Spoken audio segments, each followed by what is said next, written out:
atuação do goleiro do Flamengo. O Bento acho que está cumprindo um papel maravilhoso, mas o Santos, assim, ele já era melhor que o Bento antes e seguiu melhor que o Bento agora. E aí, Vess, em algum momento a gente fez alguma comparação aqui, que eu já não lembro mais, do Santos com alguém, e aí você falou, o Santos teve um grande momento, aí teve uma leve queda, mas ainda é o seu escolhido? Acho que foi contra o Cássio, né? Pode ser. Mas ainda é. Acho que se o Santos estivesse no Atlético Paranaense ainda, eu acho que ele seria titular e o Bento estaria ainda esperando a sua vez. E quando chegou a vez, ele está aproveitando muito bem. Inclusive, na semana passada, tiveram olheiros do Barcelona para acompanhar o Bento. Então, ele está sendo observado, mas se os dois estivessem no mesmo time como estavam, o Santos seria titular. Então, eu voto nele. Então, Santos é o escolhido. Vamos para a lateral direita, Rodinei ou Kelvin? Então, na minha relação de amor e ódio com parte da torcida do Flamengo, e que tem muito mais ódio do que amor com essa parte, eu estava um pouco cético com a boa fase de Rodinei. Cheguei a dizer que era uma maluquice falar do Rodinei na seleção brasileira, o que foi referendado logo depois pelo próprio Rodinei, inclusive, né, em entrevista. E eu acho que o Rodinei teve alguns ótimos momentos ofensivos. Defensivamente ele nunca foi grande coisa e continua preocupando muito, então vou votar no Kelvin, que para mim é um lateralzaço nas duas metades do campo. Kelvin.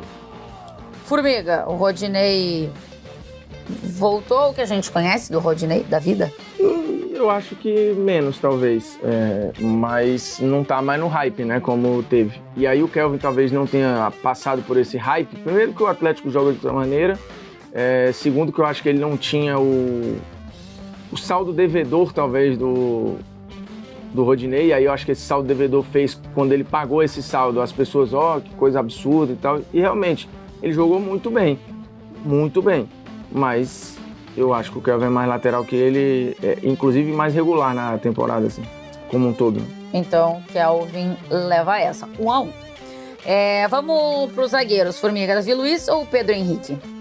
O Pedro Henrique faz um grande ano, mas o Davi Luiz, para mim, é o responsável por estabilizar meio que tudo que defensivamente rola no Flamengo ali. Fora o com bola do Davi Luiz, né, que é bem importante, assim, bola longa, o passe limpo, excepcional. Pra mim, não tem comparação. A calma do Davi Luiz é um negócio que a serenidade, a tranquilidade dele no campo, acontecendo o que aconteça, ele tá numa serenidade, incrível. Assim, num geral, ele tá sempre de boa. Teve algum árbitro que ele xingou, não teve? Teve Foi o Luiz Flávio, né? Não me lembro quem foi que ele xingou. Foi o Luiz Flávio. Foi o único momento no jogo contra o Atlético Paranaense. jogo contra o Atlético Paranaense. O momento que eu me lembro dele. Das quartas. Das oitavas da Copa do Brasil. Saindo do prumo, assim. Oitavas? Das oitavas. E aí, Vess, é Davi Luiz também? Não, é Davi Luiz também. Acho que o Pedro Henrique vive uma ótima fase, mas o Davi Luiz tem jogado muito bem e num nível... Foi mais um aí dos que se chamuscaram bem na era Paulo Souza, mas hoje uma fase excelente. Então, entre os dois, eu voto no Davi Luiz sem pensar. Vamos para os próximos zagueiros. Um que foi muito questionado. O Vess chegou a falar, acho que do Léo Pereira e do Gustavo Henrique, é o Léo Pereira aqui, né? Que se tivesse torcida ali naquele momento de pandemia e tal, que eles possivelmente não estivessem mais no Flamengo. Então é o Léo Pereira, que foi muito questionado, mas acho que deu uma super volta por cima. E o Thiago Heleno, que é um cara super importante para a história do Atlético Paranaense. Um baita líder, assim, dentro do clube. E aí, Vitor Sérgio? Eu vou botar no Léo Pereira, porque acho que o ano dele é melhor que o ano do Thiago Heleno. Acho que o Thiago Heleno ficou machucado e teve uma ou outra instabilidade. O Léo Pereira, depois que o Dorival entrou, é esse nível aí. Um nível, inclusive, muito parecido com o que ele jogava no próprio Atlético Paranaense, e que fez o Flamengo pagar 7 milhões de euros por ele. E acho que ele voltou a esse nível. Então, se eu tivesse uma vaga só para escolher, escolheria o Léo Pereira. Formigolas? Eu já vou em outro lado, assim, eu acho o Thiago mais zagueiro, eu acho que a temporada dos dois não tem um abismo, porque o Thiago, depois que voltou de lesão, cara, eu cheguei a fazer alguns jogos do Atlético pro Facebook Watch, né, e assim, é incrível, as atuações do Thiago foram um negócio de maluco, assim, em termos de segurança, então eu acho ele já naturalmente mais zagueiro. E aí, para um jogo, ainda mais uma decisão, eu confio bem mais no Thiago Heleno. Assim. Eu acho que depois da chegada do Dorival, o Léo Pereira é outro jogador no Flamengo. Eu entendo a carreira do Thiago do Thiago Heleno ser mais estável, assim. Acho que é uma carreira que ele mantém um nível muito bom. Mas eu acho que para um jogo, eu quero quem neste momento para mim tá entregando mais. E neste momento para mim tá entregando mais o Léo Pereira. Então vou de Léo Pereira nessa. Pra gente fechar na esquerda, Formiga, Felipe Luiz e Abner Vinícius. Eu acho que não vai ter disputa, né? Não, mas em qualquer aspecto aí vai dar Felipe Luiz. É isso? Eu acho que o Felipe Luiz está jogando num nível excelente. Não que o Abner não esteja, o Abner está jogando muito bem há muito tempo. E inclusive melhorou defensivamente na mão do Filipão, mas com a bola de segurança, o Felipe Luiz, no nível que ele está jogando, armando o time, é Felipe Luiz. Então vamos começar o nosso meio campo. Por enquanto temos um voto só pro Atlético Paranaense. Thiago Maia ou Hugo Moura? O Hugo Moura saiu do Flamengo, né? E foi muito valorizado lá no Atlético Paranaense, mas acho que não tem como comparar jogador, né? Acho que o Hugo Moura funciona muito bem num contexto de um time um pouco mais reativo. Acho que ele pode funcionar bem, e funciona bem como esse volante. Mas o Thiago Maia acho que marca melhor, constrói melhor, é mais atlético, então acho que não tem muito o que falar. O que é mais atlético? Acho que ele tem mais agilidade, tem mais, né, o Hugo Moura, até por característica física, é mais pesadão, então o Thiago Maia faz isso, então se movimenta mais. Então, por exemplo, o Hugo Moura não evitaria o gol do Yuri Alberto. Não chegaria? Não chegaria. Ele não chegaria. Se ele saísse de onde ele saiu para travar a batida do Yuri Alberto, ele não chegaria. O Thiago Maia chegou. Do primeiro jogo contra o Corinthians. E aí, ô Formigolas? Não, eu vou no Thiago. Acho o Thiago mais jogador em todos os aspectos. Inclusive, marca tanto quanto ou até mais. Porque o modelo do Flamengo talvez exija menos. E o Thiago é mais elegante, assim, jogando. Talvez sabe jogar mais com a bola e fica a impressão de que não é tão marcador. Mas é muita coisa. Tanto que o Thiago pode fazer primeiro, segundo, com a mesma facilidade. Então aí eu acho que não tem jogo, não. Belo jogador, Thiago Maia. E é agora que eu quero ver. Agora eu vou usar aquela carta de não votar que a produção já autorizou. Autorizou. Olha lá, o Juan autorizou. Autorizou coisa nenhuma. Autorizou, João sim. Gomes, mas mesmo que ele autorize lá, eu vou dizer aqui não. Vivemos um matriarcado neste programa, é isso? Perfeito. João Gomes e Fernandinho, Formigola. João Gomes voando. Fernandinho voltando ao futebol brasileiro e colocando o Atlético em mais uma final de Libertadores. Pois e aí acho que as notas de partida são muito diferentes, né? São muito diferentes. Então fica difícil pro João. Eu acho que ele tá voando, mas o Fernandinho também tá dentro do que ele tem que entregar. Num time que é outra coisa. Fernandinho, de novo, em um desses jogos que eu acho que foi o primeiro jogo contra o Estudiantes, ele bateu o recorde de toques na bola, né? Assim, regendo o meio-campo. Para a engrenagem do Atlético, eu tenho poucas dúvidas de que o Fernandinho é mais importante do que o João Gomes é para a engrenagem do Flamengo, por mais que ele seja muito importante. Mas eu acho que a ausência de um pesa X, a ausência do outro, nesse momento, pesa 3X. Tipo, o Flamengo, a gente tá gravando aqui, eu não sei, é antes da final da Copa do Brasil, então eu não sei como... tem isso, né? Numa dessa a gente tá gravando antes, o João Gomes faz uma merda. O João Gomes fez falta pra cacete na final da Copa do Brasil, a gente vai virar meme, mas na teoria... Ele tem um Então, como ele tá suspenso no segundo jogo, ele pode ter feito uma falta danada no jogo. Porque a gente não sabe, quem tá gravando antes da decisão. Pois tem o Vidal pra fazer o papel e tal, tipo assim, eu acho que a engrenagem do Flamengo segue girando. De um outro jeito, mais ou menos intenso, mas segue girando. O Fernandinho fora do Atlético hoje, eu acho que dá uma embaçada grande no que joga o time. Então, o João Gomes, eu sou fã, mas... É que aí eu acho que também tu tá levando em consideração não só a falta que o João Gomes faz, mas a reposição. Também. Né? A reposição ao João Gomes é a do Vidal. É uma outra coisa em relação à reposição para Fernandinho. É que eu acho até que assim, vamos supor, né, que, sei lá, o Fernandinho estivesse no Flamengo, tivesse voltado para o Flamengo. Talvez o João Gomes não tivesse continuidade, não sei, não dá para saber, né, que o Vidal chegou aí também e não consegue ser titular. Difícil. Mas é que o Fernandinho, primeiro que eu sempre gostei, acho um cara bem injustiçado aqui. Também. E ninguém fica tanto tempo na mão do Guardiola sendo ruim, gente. Pelo amor de Deus. Você acha que o Fernandinho é ruim, você acha que o Guardiola é doido. Alguém tá errado na história aí, né? E eu, assim, não diria que é o Guardiola. E aí, Vitor Sérgio? Cara, assim, é muito difícil, porque se você for observar, geralmente eu voto aqui quem eu acho que está mais preparado para esse jogo. E eu acho que o João Gomes está muito preparado para nesse momento. E os dois tá levam cartão pra caramba, né? também, Os dois, Já, claro. Agora, o Fernandinho é mais jogador, então fica uma questão aí de equilíbrio, né? E eu não vou aqui me levar, que senão eu votaria no João Gomes, não vou me levar aqui o fato de dizer que coisas esquisitas acontecem com o Fernandinho em jogos grandes, né? Que é verdade, acho que tem ali, ele... Caramba, cara... O exercício do Formiga se o Fernandinho estivesse no Flamengo, eu acho que ele seria titular no lugar do João Gomes. Eu acho. Tu acha? Eu acho. Eu acho que o Thiago Maia não seria, o João Gomes seria e o Fernandinho também. Eu acho que não. Pode ser também. Pode ser que o Fernandinho fosse primeiro no Flamengo, né? Eu acho que ele seria. Cara, difícil. E agora? Você tem os dois pra escalar. Tem pressa Você não, vai amigo. escalar Depois quem eu como titular? escalaria o Fernandinho. É isso, essa é a questão. Fernandinho, então, leva essa. Vamos pro próximo confronto, Everton Ribeiro ou Alex Santana? O Alex foi muito importante naquele confronto contra o Palmeiras, né? Primeiro jogo fez gol e tudo, mas o Everton Ribeiro voltou a ser um dos jogadores mais importantes do Flamengo, Everton Ribeiro. Formigotes? O Alex Santana não era nem titular, né? Ele foi barrando o Terans aos poucos e tal, e foi importante de fato no Palmeiras. Já tinha sido importante quando entra no jogo contra o Estudiantes, mas não tem como, né? Tá falando de um cara que voltou a jogar tão bem que foi pra seleção de novo, então.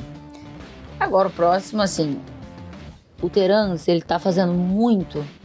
Já fez mais. Mas foi muito importante na temporada. Foi. Sim. Eu botei ele na minha seleção do primeiro turno. Inclusive o Flamengo olha o Terans para ser contratado, talvez como uma reposição. Olha aí. Mas já agora fica tudo no mesmo país, né? Agora Arrascaeta e Terans, o que você faz? E que aí pode até dar ruim, porque os dois podem eventualmente serem convocados juntos para a seleção. Né? O Terans tem sido convocado, não tem? Acho que tem. Eu não sei. Eu acho que ele foi em algum momento. Mas aí eu acho que não tem como. O Terans teve um momento aí, tipo, do desenho que tá hoje, projetando agora, eu tenho dúvidas até se o Filipão mete o Terans titular na final da Libertadores. Então aí poupa tempo. Arrasca assim também? O Arrasca provavelmente hoje é o melhor jogador do continente, não é do Brasil, mas que é o melhor jogador do continente. E apesar de estar sofrendo aí com a Pulbagi, ter piorado um pouquinho, mas ele continua sendo, então não tem muito o que falar. Eu sou muito atleta, né? Com uma lesão insuportável. Eu tive pubalgia. Puta que me pariu, com todo o amado respeito, assim. É muito chato. Tratar é muito chato, dói pra muita coisa.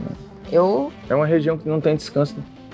Porque é isso, assim, no fim é a região que tem muito a ver aqui com o abdômen e tal. E pode doer de várias formas, né? E pra você ficar em pé, pra você ficar sentado, pra você, qualquer coisa, você tá fazendo força. Muito ruim. Gabigol e Vitor Roque.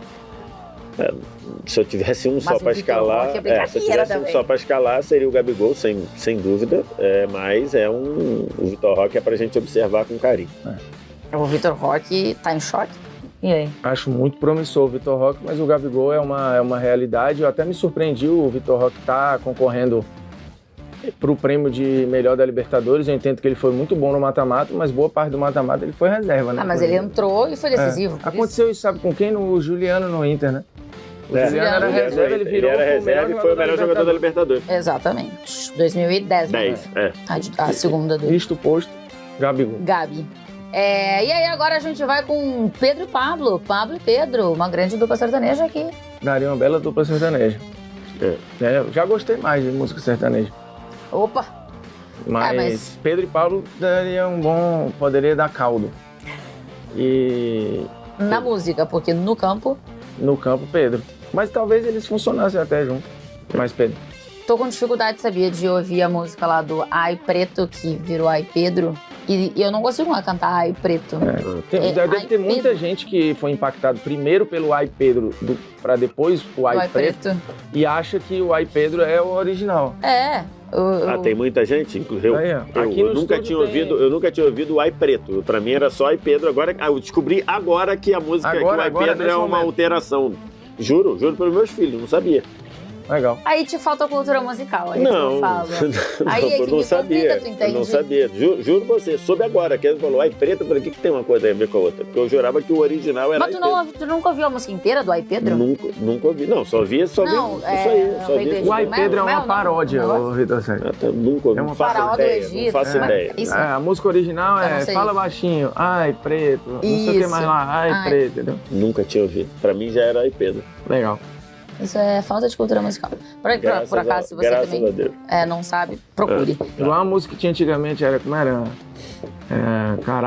Caraca, moleque, tinha uma bela paródia. Caraca, moleque. Que isso, mas aí tinha o Caraca, moleque, que isso, o Kedira, solta o Ronaldinho, só pro Dembabá, porra, e eu ouvi primeiro essa do que a do Thiaguinho, juro. Vocês estão 2013. Vocês estão vivendo errado. Vocês estão vivendo errado, assim, só pra... Pedro ou Pablo? Pedro. Eu acho que a chance do Atlético Paranaense entrar com essa formação na final é 0, mas é Pedro. Por quê? Você acha que vai ou Vitor Roque? Terãs, Vitor Roque e Pablo, eu aposto o quanto você quiser que os 3 não começam jogando. Eu acho difícil também. Não, nenhuma chance. Terãs, Pablo e Vitor Roque juntos não começam jogando. Se a final fosse na Arena da Baixada, talvez. E com a desvantagem no primeiro jogo. Mas como é jogo único, não, o jogo contra o Palmeiras na Arena da Baixada, o Vitor Roque não começou, não é? Foi Pablo? Foi Pablo que começou? Foi Pablo.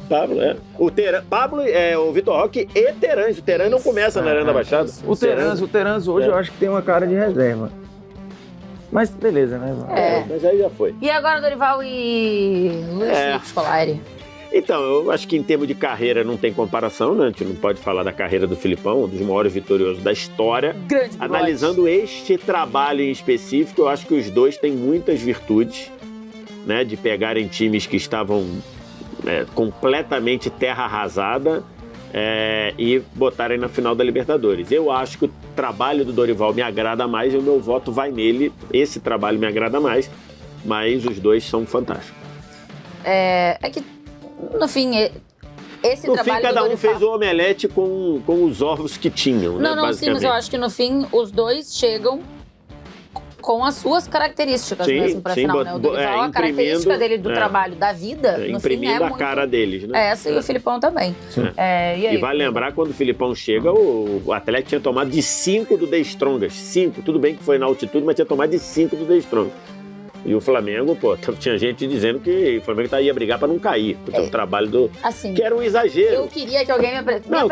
Que era um exagero. Me apresenta esse Não, Flamengo. tinha gente. Fala no teu ouvido em algumas vezes. Em algumas vezes. Tinha. Ele não achava que o Flamengo ia cair. Não, então, independentemente disso. Pra não cair. Não, então, independentemente dele achar verdadeiramente ou não, a campanha era de rebaixado. Quando ele assume, era uma campanha de rebaixado. Mas tudo bem. Mas lógico que eu também nunca achei que fosse brigar pra não cair. Loucura demais pra minha cabeça. Mas era uma campanha de rebaixado. E aí? Foi quem, Dorival? Dorival, foi. Cara, eu vou na mesma linha do Vitor nos argumentos, só mas mudo o voto. Porque, eu acho que os argumentos... Também me agrada mais ver o Dorival jogar, só que eu entendo que eu acho que o trabalho do Filipão ele é mais difícil e mais improvável, inclusive. Então eu vou votar no Filipão. Eu acho que pela improbabilidade, porque não era provável, existe essa palavra? Improbabilidade. Existe? Sim. Probabilidade e improbabilidade. Não sei. Eu vou de Filipão, porque eu acho que é mais difícil o que o Filipão fez. Óbvio que o o Dorival fez não era fácil, porque, né, Paulo Souza está aí pra mostrar pra gente. Mas, no geral, se você tem mais peças, se você tem mais ingredientes, você faz uma coisa melhor. Viu quanto deu, né? Deu 9-2. Se bem que o pessoal falou que a gente ia secar o Real Madrid, e o Real Madrid ganhou, né? O nosso mano a mano foi um espancamento do Real e o Real ganhou de 3-1 e poderia ter sido mais. 9-2 não, deu... 9-2. 9-2 e 9-3 com o Filipão. Que normalmente 9-2 é o placar. Mas então a gente não devia incluir mais treinador, senão entra na conta. Não, é porque a história... Sempre assim, sempre foi. Eu sempre falei o placar do time e depois botei o do Mas treinador. é que eu nunca tinha parado pra pensar. Tem coisas que... Se foi 9-2 o Bayern e Barcelona... Tem um monte de gente que usa esse argumento foi sempre assim pra justificar a merda. Isso é verdade. Daí tu quer mudar Esse 9-2, porque o ser humano- especificamente, tu quer mudar esse mas 9-2 mas agora e não tem Eu acho que a nenhum partir motivo. de hoje a gente deve Formiga, contar o mas, ô, treinador, Formiga, porque ele é a um mística, vou a te mística do contar um 9-2 troço. surgiu com o 9-2. A que mística foi- do 9-2 Que surgiu que só foi pode ser sem o Barcelona e treinador, Bayern. porque são 11. Que, inclusive, se a gente fosse contar, era 10-2. Era até pior. Eu não me lembro naquela época o Hansi Flick ganhou do... Provavelmente quem era Ganhou o técnico? do... Era o... Acho que era. Era o Ernesto? É, né? Não, Não, era não. acho que Não, o Valverde não era o Cama, acho. Bom, 9-2 sem o treinador, 9-3 com o treinador. Kelvin, Fernandinho, os únicos jogadores escolhidos do Atlético Paranaense, além do Filipão, que está fora do gramado, por isso a gente faz os dois placares aqui. Então, Santos, Kelvin, Davi Luiz, Léo Pereira, Felipe Luiz, Thiago Maia, Fernandinho, Everton Ribeiro, Arrascaeta, Gabigol, Pedro, treinados por Felipão. Tchau, beijo, a gente volta. Curte aí, compartilha, quiser tudo. comentar, pelo menos curte o vídeo aí. Se quiser xingar. Boa, valeu, tchau.